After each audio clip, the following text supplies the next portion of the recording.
നമസ്കാരം. പ്രസിദ്ധരുടെ ജീവിതത്തിലെ അസാധാരണമായ സംഭവകഥകളിൽ ഒരു പുതിയ കഥ നിങ്ങളുമായി പങ്കുവെക്കുകയാണ്.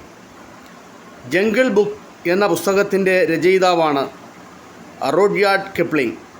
അദ്ദേഹം കനത്ത പ്രതിഫലം പറ്റുന്ന ഒരു എഴുത്തുകാരിൽ ഒരാളാണ്. ഒരു വാക്കിന് ഒരു ഷില്ലിംഗ്.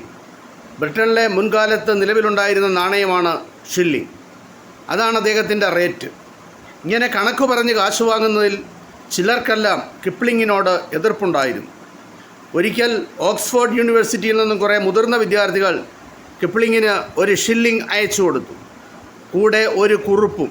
അതിലിങ്ങനെ എഴുതിയിരുന്നു: ഒരു ഷില്ലിംഗ് അയക്കുന്നു, താങ്കളുടെ ഒരു വാക്ക് അയച്ചു തരിക.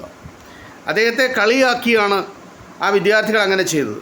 പക്ഷെ വൈകാതെ അവർക്ക് കിപ്ലിങ്ങിൻ്റെ മറുപടി കിട്ടി. അതിൽ ഒറ്റ വാക്കേ ഉണ്ടായിരുന്നുള്ളൂ. ആ വാക്ക് ഇതാണ്: നന്ദി. ഈ കഥ ഇത്രമാത്രം. നന്ദി, നമസ്കാരം.